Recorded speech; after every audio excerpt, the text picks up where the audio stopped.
Brenda Gurung, she, hers. So I think I've shared about this before. It's something I call go slow to go fast. And for caregivers, especially if your person has a cognitive impact, whether they're on a dementia journey or something else, mild cognitive impairment, etc.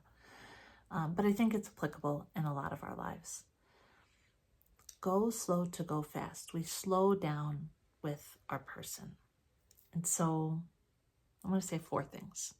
First, we slow down and connect with our person. We connect with our person before we start rambling on. We connect with our person before we start to try to help them with something, assist them with a restroom, something like that.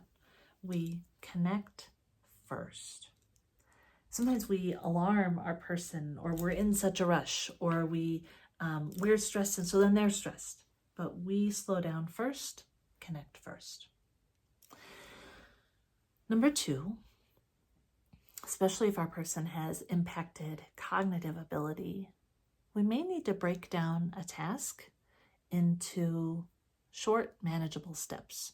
So maybe it's something my person has always enjoyed. Maybe they've always enjoyed making a pie, and I find now they're less able, or they do it, but they mix up the amount of the sugar and the flour or whatever.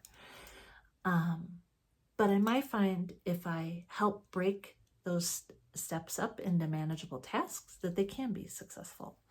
The same with my person and sequencing.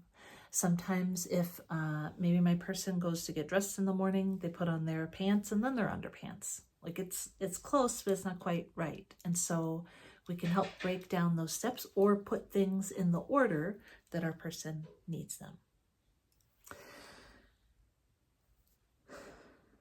Number 3,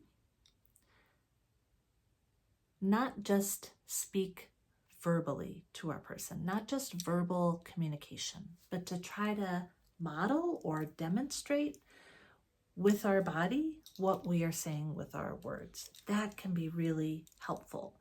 And I wasn't going to say this, but it is coming to me based on some recent conversations, to make sure we have our person's attention before we start speaking. Sometimes we're in the other room talking away and our person doesn't even realize. So